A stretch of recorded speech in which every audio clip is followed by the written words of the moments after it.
We know that having twins disrupts our plans. As expecting parents, we've been planning for their arrival with excitement and terror all at the same time. And if you have already had one or more children, have you thought much about how welcome this new twosome is going to be? Today, we're here with twin mom and author Kerri Otto, and here to talk about how to introduce your new twins to an older singleton so they feel like they're still a big part of this growing family circus. This is Twin Talks. The ultrasound shows your babies to be healthy. What? Did you say babies?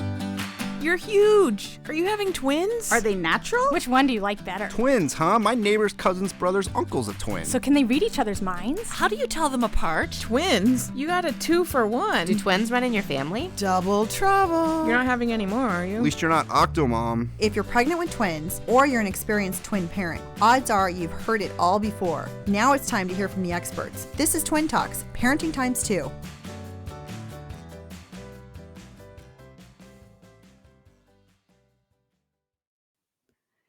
Welcome to Twin Talks. My name is Christine Stewart Fitzgerald, and I'm your host. Now, I had my identical twin girls first, and then 2 years later, after they were potty trained, I thought, it'd be a great idea to have one more baby. Well, okay, it was eventually, but it was pretty hard the first couple years. So I'll get into that and talk a little bit more about that with our guests today. So now, if you haven't already, be sure to hit that subscribe button on your podcast app to make sure you get the latest content.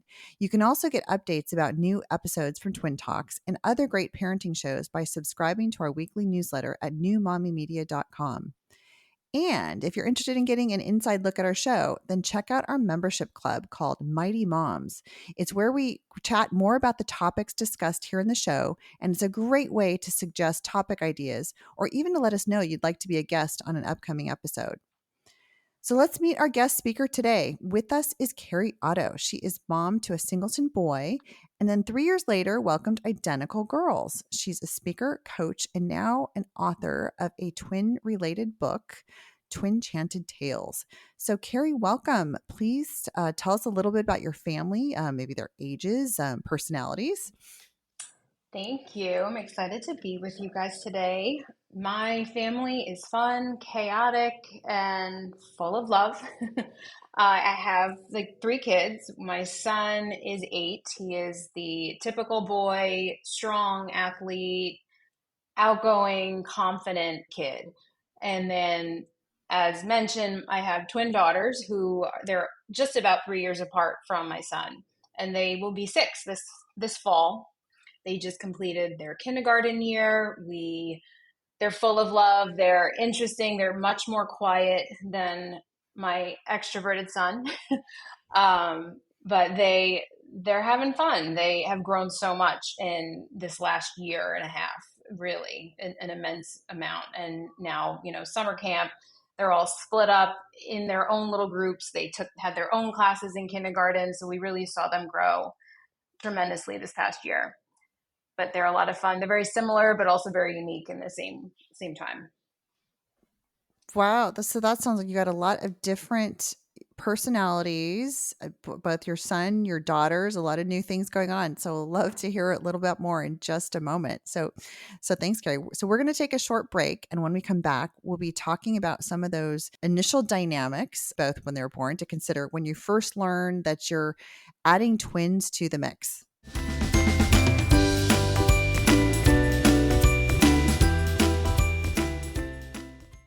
And we're back with our guest today talking about how to set the tone when bringing twins into a family that already has young children. So let's dive in. So Kerri, I have to ask. So it sounds like your son was probably about 2 years old when you were when you knew that you were having twins. And I'm just curious, when you first found out that you were pregnant, that you were having twins, not just a singleton. What was your reaction compared to when you found out you were having a singleton just a few years before? Yeah. It was interesting. And it was so funny. I knew from the moment I tested to see if I was pregnant, I had a feeling it was twins, which was just, I don't know, I had an idea and a vision.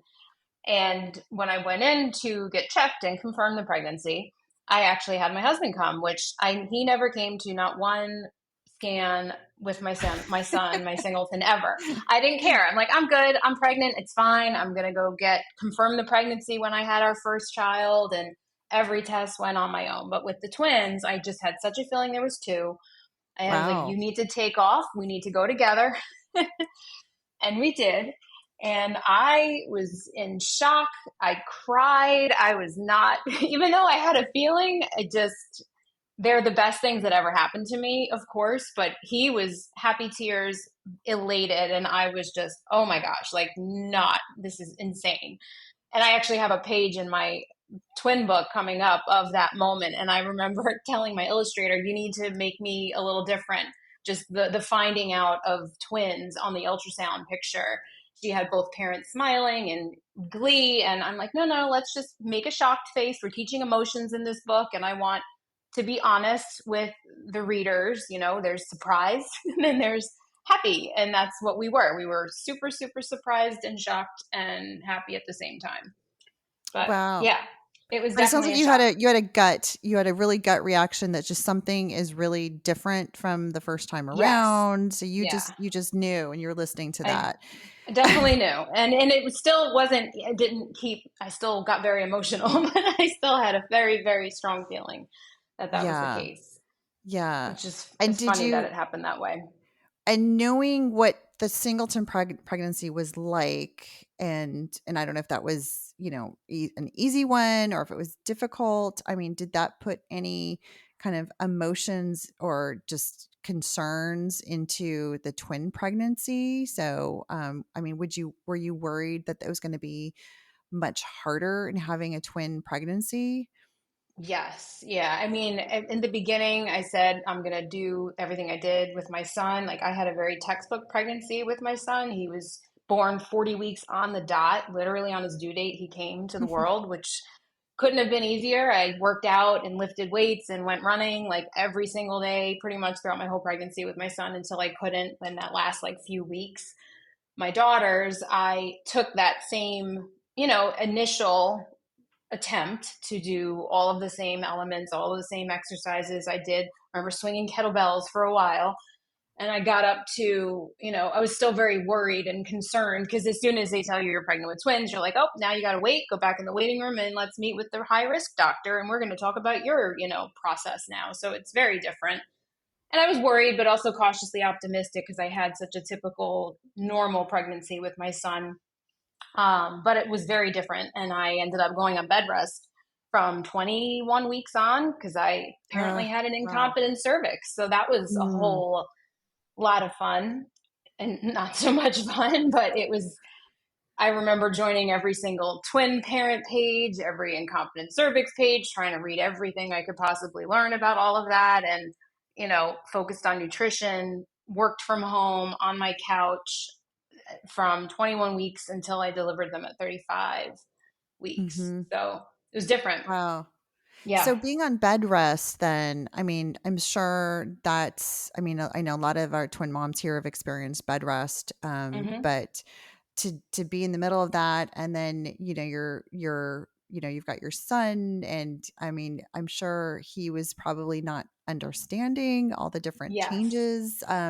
So when did you actually talk to him and explain that, okay, we're actually going to have two babies and what life is gonna look like. Yeah, we did. We told him. We waited to tell. I told two of my best friends, and that's pretty much it until I was 12 weeks pregnant. And that's when we told my son, we told our families, we surprised them. It was on Easter, and I had like these huge jumbo size Easter eggs, and I put in a little note, we're excited to announce that we're having twins. And so it was super cute.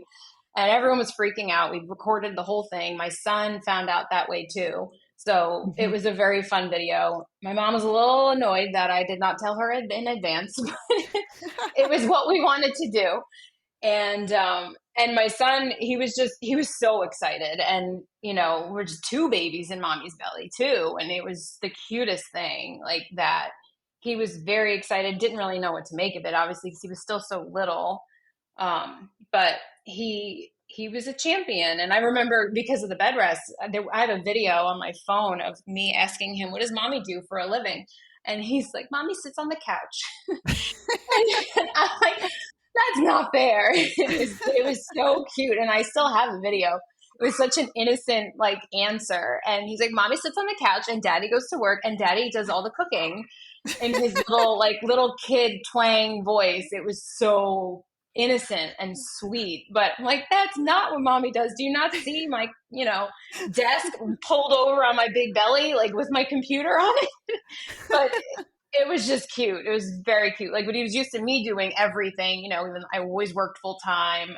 I, taking him to daycare, picking him up from daycare, taking him to every birthday party. I mean, all of a sudden I wasn't cooking. I wasn't driving. I wasn't, I literally didn't leave the couch. So it was Yeah. funny. Yeah. So did he equate the bed rest to the fact that you're having, two babies? I mean, did he understand that this is like the fact that you're not able to do all these things that you had been doing is because of the two babies that are going to be coming? Yeah. Yeah, we told him that. And he was still so sweet. I mean, he was never angry or resented it at all. Like, throughout the pregnancy, I would sit and read on the couch. We would have dinner on the couch. We just did everything on the couch. And he was cute. He just really joked about it, but he would, we would try to make him feel special. My husband would do everything on the weekends, take him to the sports classes, and he would do sleepovers with my mom and my in-laws. And he had a very fun and fulfilling life. And he was also in daycare, 8 hours a day. He was out having fun and playing with kids and being very independent, having his life continue on. Like, he didn't have to pause and sit at home with me. He was still out there and very fulfilled as a child. So I think that helped him stay, level as everything progressed. Right, right. So it sounds like during the pregnancy and the bed rest, he already had sort of a routine to go to. So he was in the preschool and had his Mm-hmm. friends and activities. So it wasn't a huge adjustment that he's relying just on you. He had other, types of support to rely on Absolutely. during the Yes. pregnancy. And Yeah. I'm curious too, like, so when your twins were born, I mean, I'm sure, so he probably sounds like he was probably staying in preschool. I mean, did you like, what kind of plans did you have in place for the arrival When I of the was at twins? hospital. So I Yeah. remember when I was a kid, I was traumatized when my brother was born. So I did not want to do that to my kid at all. And I remember we were 4.5 years apart. So I was very much aware of life and why my mom left and she was not here and my dad was not here. So I was, left with grandparents, and I just felt abandoned as a kid. And I did not want that for my son, especially I already had a lot going on throughout the pregnancy. So my husband, I got a ride to the hospital when I thought I was in labor by a friend's husband because my husband was working. My son was at daycare.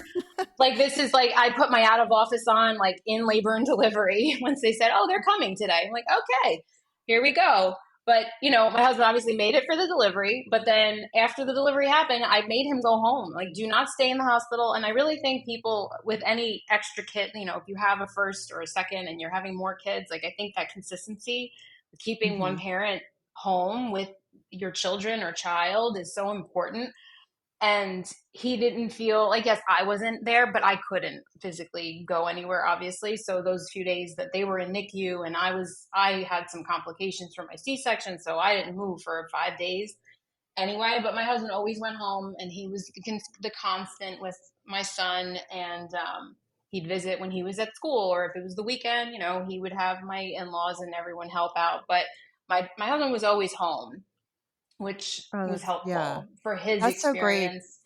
So it sounds Yeah. like your husband was really key in creating kind of a transition for Hmm. your son to have that feeling of this is just normal, and your husband was kind of holding his hand in becoming, embracing this new role of becoming the big brother.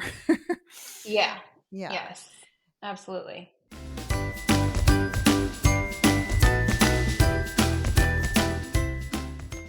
And did you do anything like, when the twins arrived, like how did you actually do the introduction of, okay, here's the two new girls, to Yeah. him?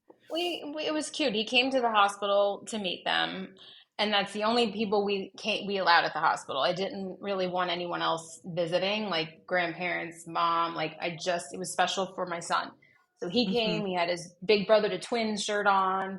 He got to meet them, and he felt special. So I felt like we always tried to keep him like our trio, really strong. And like he was allowed to come to the hospital to see mommy and the babies and, with daddy. And that was like his special moment. And I felt like that made him feel more like empowered and part of our team versus, you're not allowed to come or you're coming with all these other people. Like it was just him, it was just us. And I thought that helped his transition too, to being, one of three versus Mhm.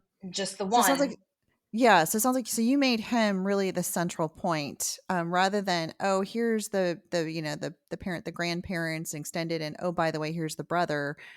Oh, now Hmm. this is our central family, and he's wearing a shirt, so like here's your role, and there's like so there was at that point the five of you, as a family unit. So he was the central point of that. So that Yes. just sounds Yeah. so wonderful.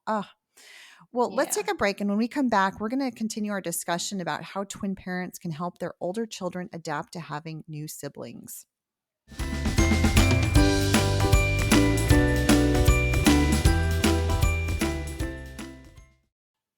Welcome back to Twin Talks. Before the break, we were talking with twin mom Kerri Otto about how to help your older singleton adapt to a new life that brings twin invaders.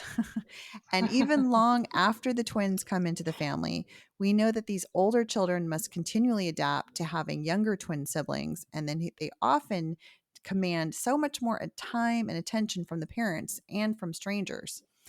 So, Carrie, I have to ask. I mean, I love what I've been, hearing about how you really helped your son become the central point in the transition. And so I'm curious, fast forward to today. So you had mentioned that your son's, he's got his interest and he's very different than your daughter's. So maybe you can tell us a little bit about the dynamics in your family. Like how, as parents, how do you plan to spend time with each of your children? And, does it end up being the same amount? Do you do the same things? Yeah, it's different. I mean, he still gets more of our time, I would say, even in as far as extracurriculars, because he is this like stud of an athlete for 8 years old. It's crazy how good at lacrosse he is. He's playing, he's got tournaments, he's always on the field, he's just busy, busy, busy.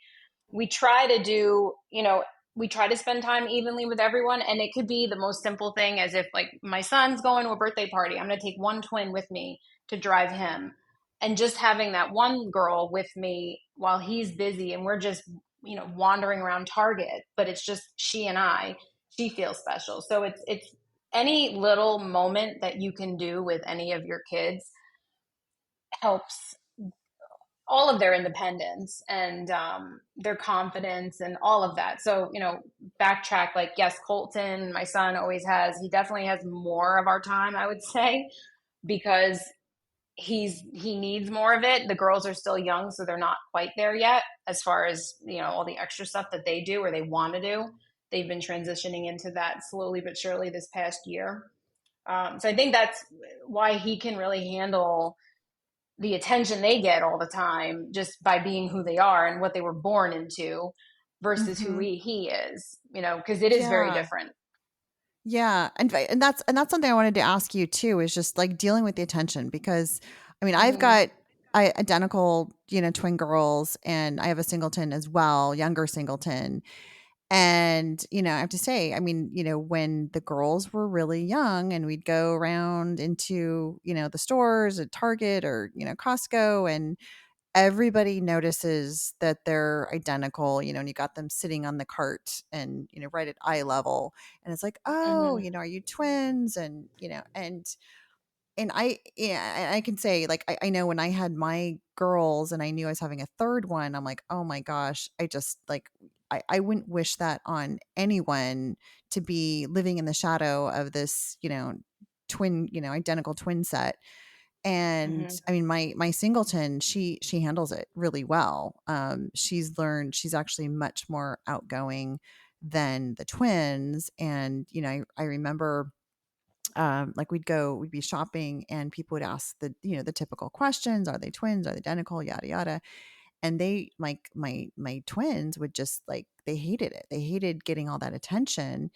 And Hmm. so my Singleton, even though she was 3 years younger, by the time she could talk, I mean, she would just pipe in and go, "Oh yeah." She'd start answering the questions. She's like, Yeah. "Yes, they're twins. Yes, they're my sisters. Oh, that's Julia. That's Alexa." Da, da, da. I mean, she just, like, she had Yeah. her little thing going, and she Yeah. rolled with it. So Yeah, I that's just, great for I know a it's younger hard, child too. But right? that's like what my son has always done too. It's like, yeah, like come on, like stop. I think in the beginning when he was really like younger, he kind of sometimes would bother him when people would really fuss over them.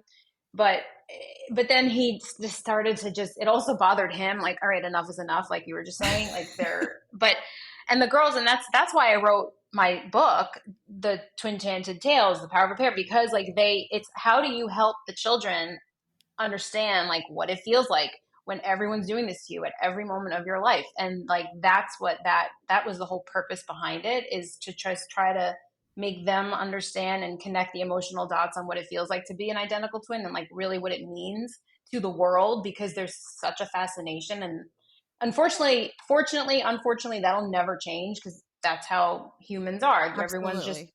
they're fascinated. So how do you prepare the children to like for this fascination, and that's why I did what I did with my little book. And I wrote it, I read them the story every night for 2 years, just helping them get through it. They're like, mommy, read your story, mommy, read your story. And then I decided to make this publicized for everyone, so that everyone Yes. can have this help them.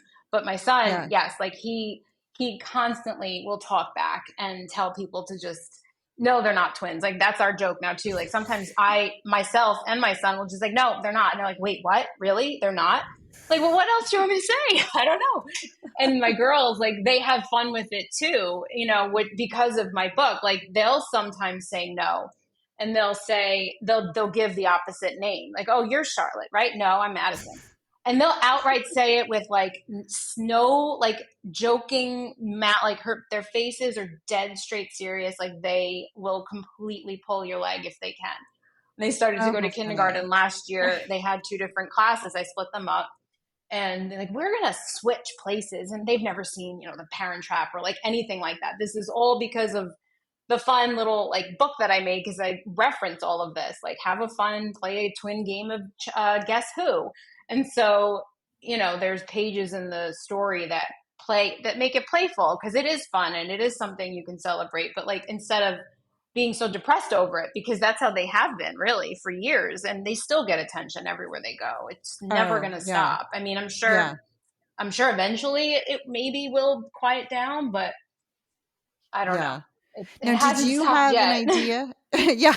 Did you have an idea of the amount of attention that you would get? Because obviously it's affecting the whole No, family. no, I've never ever did. And that's something like I joined every Facebook page for twins, every single platform I could find on Facebook. Now Instagram's obviously bigger, and I tried to network and meet twin parents just to understand how do you do this, like, because it's so different. It's so different raising them from the moment they're born to as they're older now. I mean, they're learning how to read. Trying to teach two kids how to read at the same time, it's very difficult. Right, um right. but Yeah. yeah, there's nothing that can really prepare you. And I bought every twin book I could find for children's twin books, and nothing spoke to this. Nothing spoke to Right. the enchantment of who they are and Yeah. what surrounds them every day. And you know, it's So different. how do you deal, like, so how do you talk to your son? I mean, it sounds like he's become pretty resilient, and he's Yes. joining in on the kind of the teasing, and a little bit of Yep. the kind of the answers, and what. So like, how did you talk to him about that, or did he just pick that up on his own?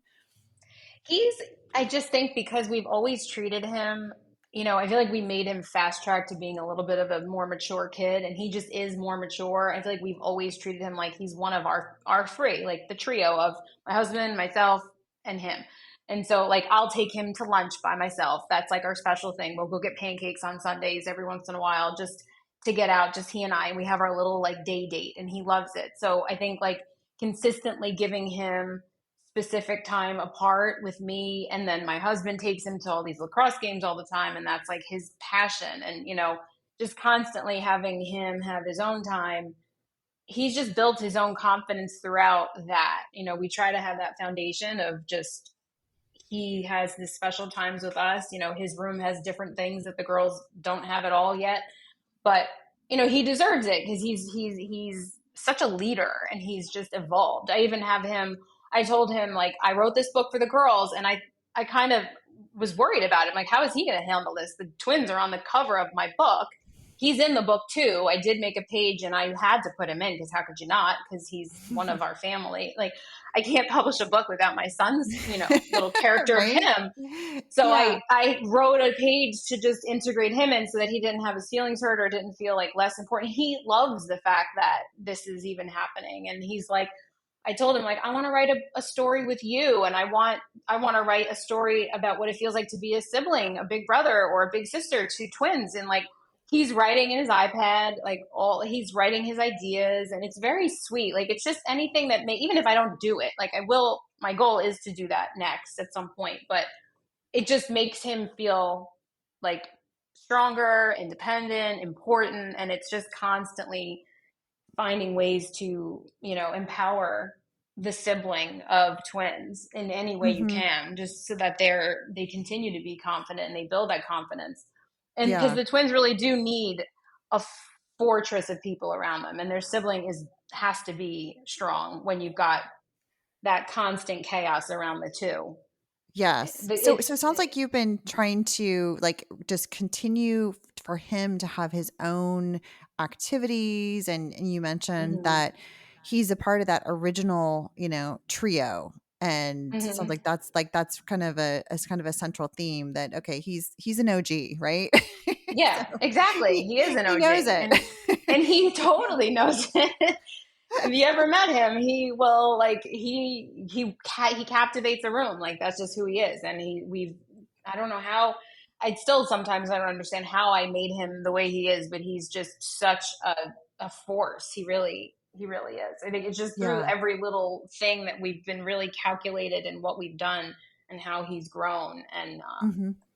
he's Do you he's also their try protector. to oh, he's the protector. That's a great role. That's especially Yeah. for as a boy and girls. But Hmm. so I'm also thinking though, so with the three of them, I mean with kids, I think parents of all ages, just from a time management, I mean, often, we have to, we like as parents, we got things we need to do. So we're like, okay, what can we have the kids do? Hmm. So is it easy to find activities that they can do together, or is it tough because their interests are so different? No, they play so well. Like, sometimes it's too much, and I'm like, you gotta pump the brakes. Let's quiet down. And like they all get very in sync with each other, even though there is the age gap, and there's the boy versus the very girly girls that want to play with baby dolls. Like, but he'll like play pretend with them in the house all the time. Like, just they just get into the mindset of playtime and together, and occasionally they'll obviously have their own time, but they look up to him so much too. And they'll play outside together, they'll ride their bikes and pretend they're police officers in my driveway just because that's what's fun. And they'll put cones out and make obstacle courses with each other. It's very cute. And whether it's outside inside play, they just get into Yeah. such a good groove that I ask friends of mine, I'm like, do your kids all play with each other as much as mine? Because it's not just the twins, it's totally the three of them. And it gets loud. And but they have so much fun with each other. And it's I think that's also like another positive with my son. Even when he was the only one, I always wanted him to like know how to play on his own. I didn't want to only be his like best friend that always played with him. I really didn't at all. Like, he was I taught him that independence since he was an infant. And I think that's why he takes control, and he organizes play, whether it's just with him or with his friends or with his sisters. It's just constantly pushing that independence at a very, very, very young age is just how you set your children up to just really succeed and thrive. Yeah. That's just really great parenting advice, just to, help them define their own roles, whether or not they are a sibling of twins or not, but just Mm-hmm. to know that their identity is not tied into someone else. It doesn't have to be tied to the success or the of other family members. So Mm-hmm. I know I we could do a whole episode on that for sure. Yeah. Uh-huh. So I just wanted to go back to your book. So Mm-hmm. tell us about your book. I think it's coming out soon. Tell us a little bit about that. Yeah, it's on Amazon and Barnes and Noble and my website for pre-sale. It comes out on September 17th of this year. So It's 2024. it's Yep. Yep, 2024, so a couple months. We're really close. It's exciting. So I launched Twin Chanted. I created this story, wrote the story initially, like I said, mentioned earlier, for my daughters. And it was really just a memo on my phone. And they connected to it so well. And it meant so much to them. And it helped them build this confidence because it teaches twins like what it means to be a twin, like what kind of, in a fun, jovial way. I make the analogy of unicorns, like spotting a unicorn, spotting a butterfly, spotting a rainbow. That's like what people feel like when they spot twins. That's how I made it relatable to the girls. So, when you're reading the book, it talks about the enchantment of twins and spotting them, or why people look a little extra when they see you. Mm-hmm. It's like you've got this mirror power. And I have a page in the book where they're flying on unicorns holding mirrors and just having this like superhero moment. It's very cool. And it makes it relatable. It connects the emotional dots on what it feels like when people are looking, what it feels like when somebody will call you the wrong twin name, the teachers Mm-hmm. who sometimes mix you up. It kind of touches like all of those real situations that nothing really prepares you for, but it prepares Yeah. the child for it So in a it's really to fun. help the twins themselves just Mhm. understand the dynamics of the world around them and how the world has this fascination and attraction to twins, Mhm. and for them to realize that how to like that this fascination, the interaction is unique, and how they can Mhm. handle it in a Yeah. healthy way. Yes. Yeah, exactly. It makes it fun, it makes it relatable. I always, with the girls, if they ask me who's who in these pictures. So in the book, it references that. And now I had my illustrator draw baby twins, and look at pictures of when you were brand new. Do you know who's who? Like, this is why people don't get upset when someone calls you the wrong name. It just makes you feel good. And you can see the book at the beginning where there's the challenges of the social settings with friends on the playground, and the challenges with you can have with your teachers when your teachers mix you up. But then you see the emotions on the kids' faces as the story continues, and how they're building their confidence as it grows. And then they're having fun with the fact that they're twins. They're not thinking it's like, oh, I'm dreading going to the grocery store because people are going to bother me and people are going to stare at me. It makes you have fun with it. And Yeah. it's just an important message that I think every identical twins need to read, because there is a fascination. And how do you get them ready for that? I think it's important Yeah. to have before school aged kids go into kindergarten and pre-K. It's helped the girls immensely. And It's such a great topic, because I do have to say I don't think there are too many resources that really are for the young twins themselves on how to handle the attention that they get and how to really address that. So thank you yeah, for writing that. And to say, this has just been such a great discussion. And so thank you, Kerri, for sharing your experience and insight. And for everyone, if you'd like to learn more about Kerri's new book, Twin Chanted Tales, Power of the Pair, please visit newmommymedia.com, and where we'll have links to the book website and all of the Twin Talks podcast episodes, plus videos and more.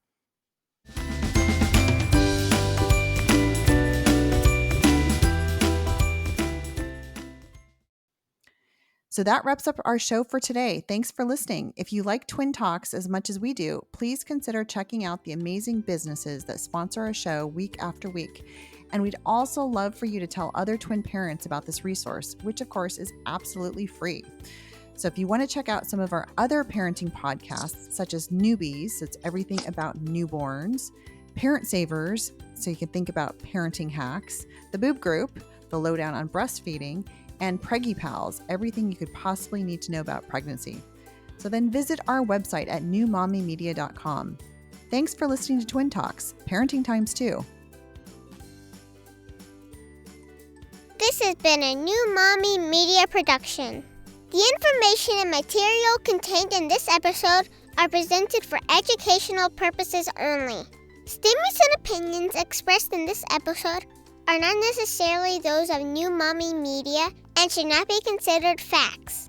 While such information and materials are believed to be accurate, it is not intended to replace or substitute for professional medical advice or care, and should not be used for diagnosing or treating healthcare problem or disease or prescribing any medication. If you have questions or concerns regarding your physical or mental health or the health of your baby, please seek assistance from a qualified healthcare provider. Hey mamas, don't forget to check out Mighty Moms. It's our online community built for new moms just like you.